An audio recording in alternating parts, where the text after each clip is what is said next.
Что надо? Так, Саня, ну что, доехал до аэропорта. Вообще, мы так приятно общались, и даже время так быстро пролетело, что я даже не заметил. Я надеюсь, что в отеле будет офигенный душ, там будет просторно, хороший напор, теплая водичка.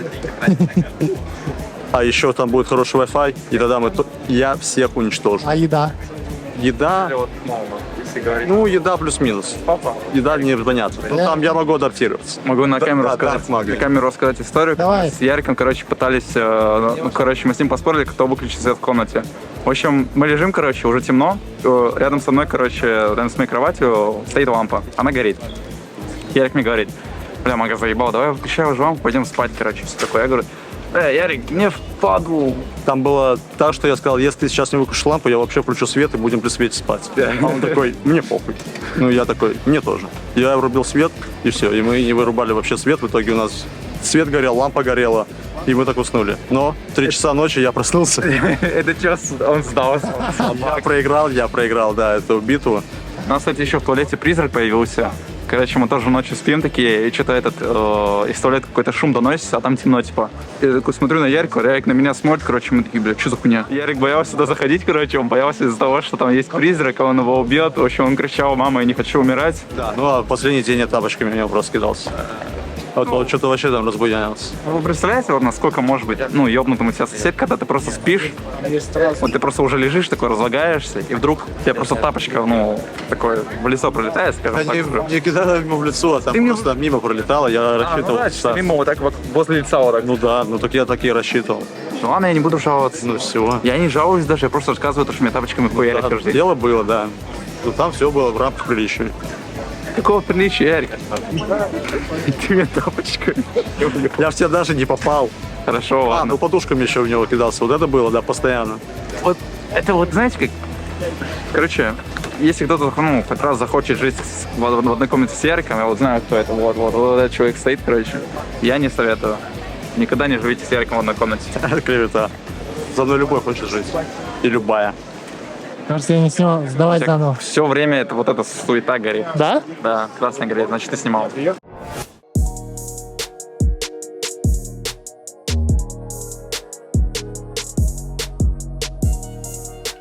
Самолет хороший, стюардесса шикарная. Быстро. У меня восторг пока. Все остальное меня мало интересует. Я Мстителей нашел, хочу Мстителей посмотреть, 2 часа посмотреть. Мы летим 40 минут. Я знаю, я останусь потом в самолете, буду смотреть 2 часа. Пойдем посмотреть, знаете, что? Секс в большом городе. Сара Джессика Паркер на 5-й серии.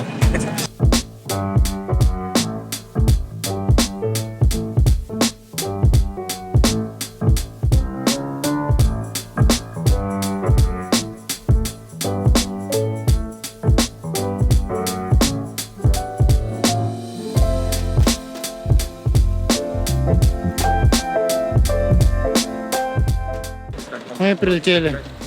20 минут летели. Это самый лучший полет в моей жизни. Лайк. Жаль, наушников, конечно, не выдали, но там... Я хотел Мстителей посмотреть, но мне так и не дали посмотреть, потому что там постоянно какие-то анонсменты. В общем, там что, просто, кнопку voice-чата по рандому вязал, Охуенно. Я просто был в шоке от стюардесс, которые там были. Малайских или сингапурских я пока не особо разобрал, но они были невероятно милые. Я хотел предложить одной уже руку и сердце, но меня Илюха держал. Какая-то была такая женщина, боже мой, моя мечта. 1xBet – официальный партнер Team Spirit. Переходи по ссылке в описании, чтобы смотреть наши матчи было еще интереснее.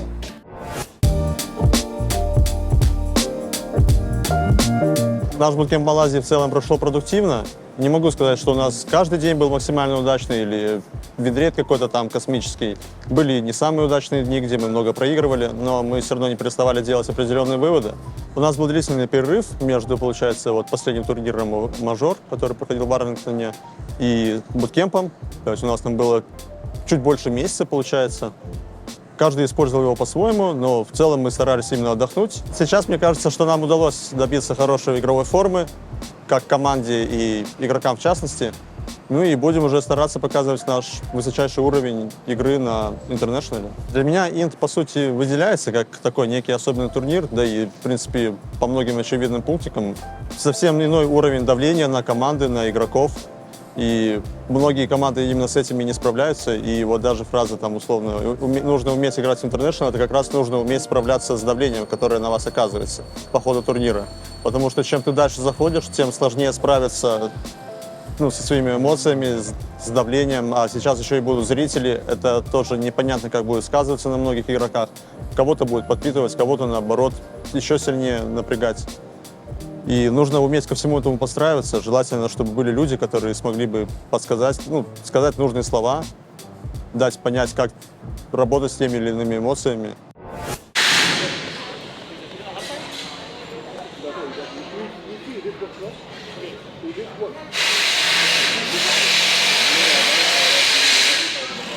Все. Меня светили вообще, я просто себя не узнаю. Я как будто мертвец, я как будто вот реально вот вампир какой-то вышел такой. Я был Дарк Мага, я стал Шайн Магой. А что ты не снимаешь, меня же не видно. Кто тебе сказал? Я вампир же. Нера, на кого ставишь? Или в объективе вампиров видно. 8 часов будет ужин, и там кольца дадут. Вау! Да.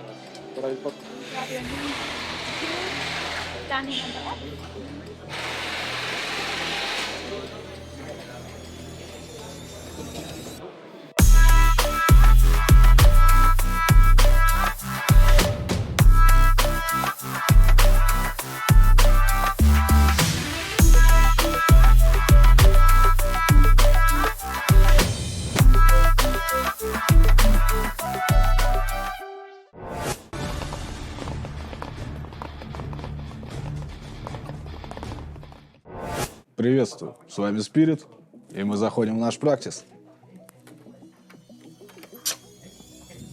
Практис не сильно большой, соответственно, тренер у нас интегрирован в тренировочный процесс непосредственно, находится рядом с игроками. Места в этот раз у нас достаточно для того, чтобы развалиться. Да, Илюх?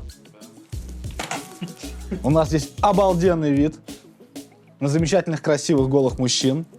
Средняя температура, у нас здесь, к сожалению, нет градусника, мы не можем вам показать, но средняя температура по палате, наверное, градусов 26, и вытяжка с кондеями не особо помогают. В этот раз PGL отказались от снэк-бара. Снэк-бар у нас выглядит вот так. Нам выдают каждый день вот такие пакетики. Что мы имеем в пакетике? Apple juice, чипс мини, я не знаю, что это такое, это какие-то маленькие печеньки. И вот такая вот груша.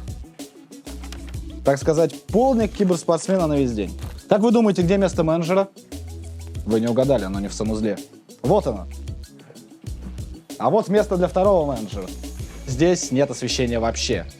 Как я понимаю, это какая-то фишка, наверное, в принципе, в Азии. Или фишка PGL, потому что где мы были? В Арлингтоне. В Арлингтоне тоже, в США тоже не было света. Вот единственный наш свет вечером это вот. Соответственно, здесь достаточно темно, и глаза начинают потом уже слезиться. Как тебе здесь сетап компьютерный? Я очень рад, что компьютеры совершенно не изменились, как и столы, которые нам придется раскручивать к хуям. Ты прав, брат, но в этот раз столы точно такие же. Если вы смотрели наш прошлый ролик с прошлого International, обязательно посмотрите обзор практиса.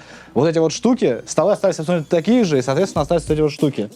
Но в этот раз PGL все делали грамотно, и у них был человек с отверткой специальный, который приходил и развинчивал эти столы непосредственно. Правда, Мирослава, по-моему, до сих пор не развинтили, да? Да, Мирославу еще не развинтили, но обычный человек есть, потому что Ярик уже на зачилке, так сказать. Очень хорошая герцовка монитора, 240 Гц. В прошлый раз было 360, но ничего. Не, вы, батенька, зажрались. 240 — это хорошая герцовка, обращайте внимание. Но мне все нравится. Все нравится. В принципе, доволен, еда есть, груша по талонам, все. Все, это замечательно. И еще очень важный поинт.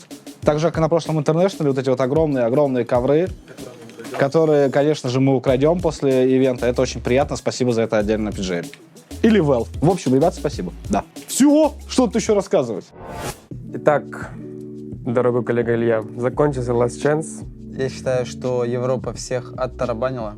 Короче, в целом, если сказать, то мы остались довольными тем, как он прошел, потому что мы болели за Матумбу, мы болели за Пупея. Да, Егор Летов просто... Мы супер за них рады, что у них получилось. Скорее всего, последний интернешнл для этих пенсионеров, так что это Я хорошо. И, мы их, конечно же, уважаем очень сильно, поэтому мы рады, что они прошли. Очень жаль, что Virtus.pro и Na'Vi не прошли.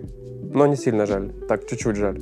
Мне кажется, что на команду Virtus.pro армянскую сыграло очень большое давление. То, что они имели 5 шансов выйти, то есть они имели шанс выйти на Arlington Major, на квалификациях с верхней сетки, с нижней сетки, также на Last Chance. И как бы каждое поражение разрушало их личность, каждого игрока. Поэтому они уже к концу Last Chance уже подходили спустя рукава. Я так считаю, это лично мое субъективное мнение. Хочешь сказать, что они не верили в свою победу? Я думаю, им просто хуёво уже было от череды поражений на этих квалификациях. Вполне возможно и так. У Нави было очень много заготовок. Это видно было, что команда готовилась к Last Chance. То есть они напикали очень много нестандартных героев. То есть там Лина керри, SF керри, который не у Втюна в пуле. То есть очень много всяких вариаций было раздрафтов. Но, к сожалению, Last Chance идет очень долго. И очень много игр. Они в первый день уже все показали, что они наготовили. И во второй день уже команды были готовы к их распикам. И это сыграло с ними злую шутку. Мне тоже так показалось, что они как-то очень быстро закончились их вот стратки, но если говорить сугубо о их личной игре, мне, в принципе, даже понравилось. По сравнению с Мажором и Лигой, тот же Втюн играет на голову выше, чем он был раньше. Да. У него не было ветки в бэкпэке, что важно. Он играл серьезно. И, в принципе, я не увидел прям какого-то вот слабого звена в Нави. Вот. Просто у них хуевые были драфты уже под конец. Ты, кстати, чего-то вообще ждал от Китая? Ты я думал, что думаешь про их результат? Я думал, что Экстрим выиграют, но они не выиграли. Почему? Потому что они проиграли. Я считаю, Мирослав, что Китай показал достаточно посредственные драфты и очень плохое исполнение. То есть видно, что ребята переживали насчет квалификации. Вот. И руки были не там, где надо, а голова тоже не там же. Что думаешь про двух перспективных китайцев, вот которых ты хайпил мне в начале этого сезона, сказал, что они будут суперзвездами? Они немножко провалились, но как бы опыт решает. Им всего лишь по 25 лет, поэтому я думаю, они еще раскроются. Можно ли сделать вывод, что ты хуевый скаут?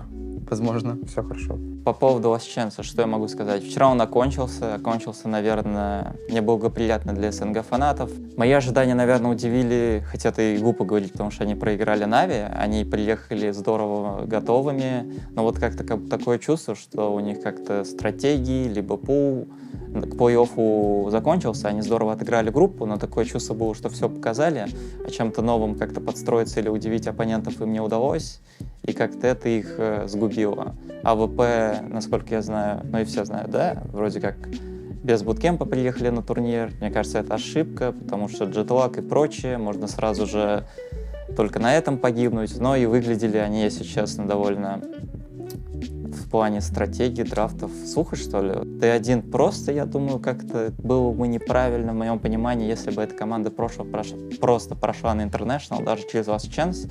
У них был состав, они целый год играли, тренировались, тут они просто кикают своих двух игроков, которые тоже были частью коллектива, тренировались весь год. Прямо вот перед интом, перед квалификациями берут двух игроков, и если бы они прошли на International, это было бы в каком-то смысле ко всем, кто туда прошел или не прошел, ну, несправедливо, в общем-то, потому что сейчас система предполагает так, что ты целый год должен так или иначе работать, а они как-то хотели срезать путь, но вот не удалось. В моем понимании они не прошли, хотя Топсон играл, ну, здорово, да, игрок он хороший, но было бы неправильно, по мне. Остается Китай, традиционно сильный, как всегда, и Европа. Из Европы, то есть 4 команды напрямую на International прошли. Это больше, чем в любом другом регионе, чем в том же Китае. Соответственно, можно сделать вывод, что Европа наиболее конкурентоспособный регион. И в каком-то смысле, наверное, не должен быть сюрприз, что Liquid и Secret выиграли эти квалификации, потому что в целом у них наиболее конкурентоспособный регион, им было труднее отбираться на турнире, добирать очки, и в целом уровень игры ты всегда должен поддерживать довольно высокий, чтобы даже не вылететь во второй дивизион, как мы видим из Европы, когда 6 команд достойны International. Вчера нас Valve, как и все команды, которые участвуют на The International, пригласили на званый ужин, вот, и подарили нам вот такие вот кольца. Вот такие кольца, внутри там гравировка никнейма. Спасибо, Valve, за это. Фуршет был принципе, прикольные. Пришли, нам дали в таких больших, очень прозрачных блоках кольца. Пофоткали нас с этими кольцами, мы такие порадовались. В принципе, мне они понравились, они очень красивые, как по мне. Там даже есть мой никнейм внизу, так что вот я с кайфом это сохраню у себя где-то. Сейчас стартуют группы, мы как бы игроки, мы их тоже будем играть. И сейчас мы пробежимся быстренько по списочку. И ты, Мирослав... Список кого? Список групп, А, Б, группы на Интернешнале. И, в принципе, оценим заочно команды. Давай тогда начнем с слабейшей группы А. Это у нас здесь Bad Boom. Ну, я буду просто по списку сверху вниз идти. Это Bad Boom. Их видел новость, что их поставили на предпоследнее место по тому, ну, кто может выиграть International. Я думаю, это не соответствует действительности. Я думаю, они хорошо играют. Лучше, чем Sonics, намного лучше, чем 50% группы. На КВшках показали себя хорошо. Я думаю, у них даже все шансы выйти в верхнюю сетку с какого-то 4-3 места. Да. Дальше. Boom и Sports.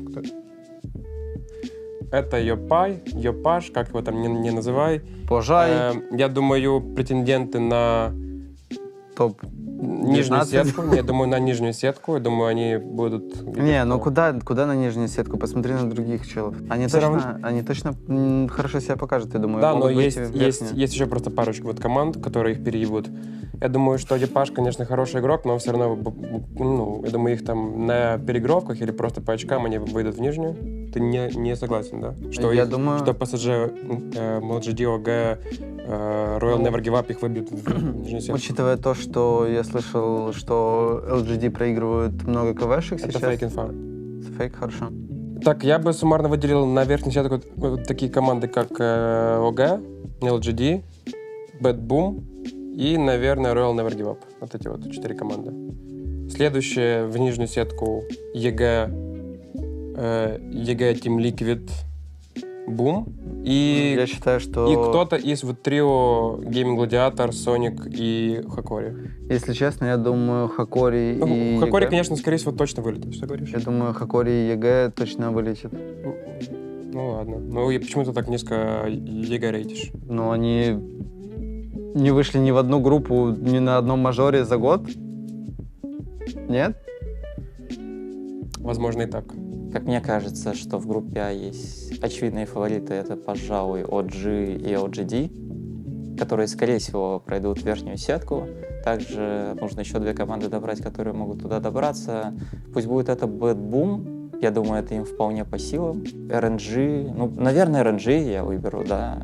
Мне кажется, RNG тоже и китайскую квалификацию довольно уверенно отыграла. И в целом команда может претендовать на высокие места. Да, кстати, я хотел добавить еще Liquid. Мне кажется, вполне может Liquid выйти в Винера. Почему? Объясню. Потому что, мне кажется, вот победа на Last Chance это дает такой нереальный буст команде. Это сколько было таких историй, как команда с Wildcard, и на мейджоре, я помню, Enigma на Киев мейджоре, и Цедеки, и я уверен, много других случаев. Команда, когда выигрывает Wildcard, Last Chance и прочие форматы, она как бы обретает такой кураж и некую уверенность в себе, что да, мы можем. Поэтому верю, что Liquid могут кому-то там, да, дать лещей и пройти Винера. А вылетят 2 команды, вылетят.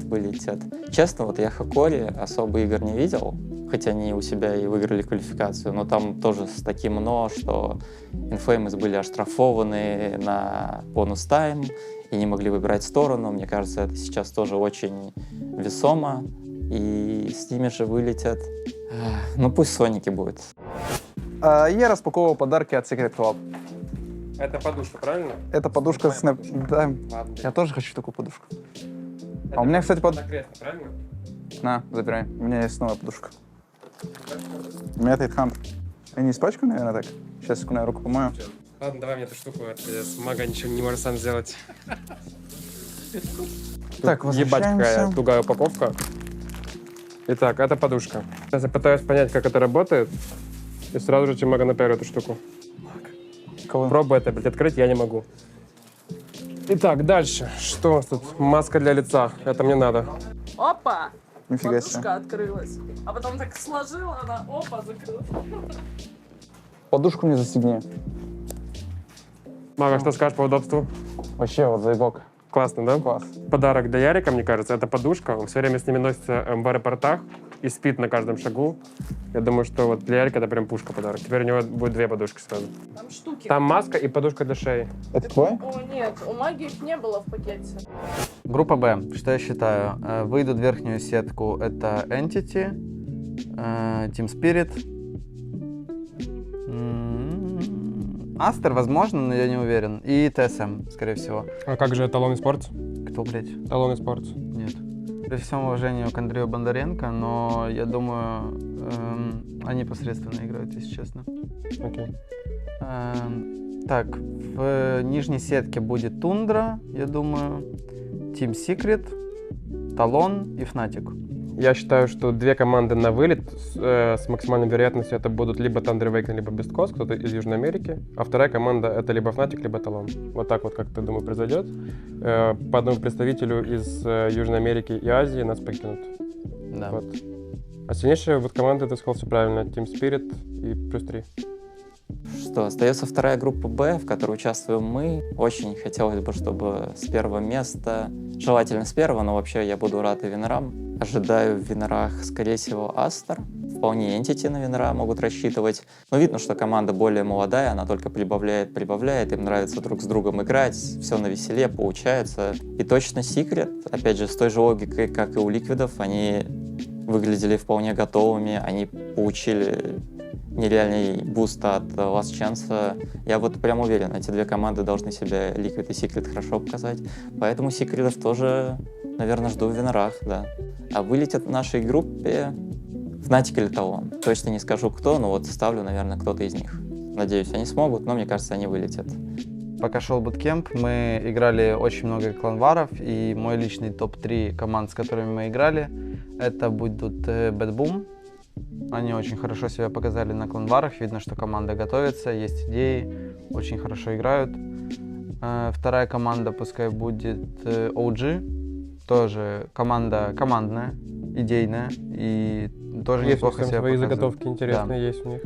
И третью, назови, это я уже не знаю. Наверное, это пусть будет Entity. Топ-3 команды ОГ, Bad Boom, Entity. Да.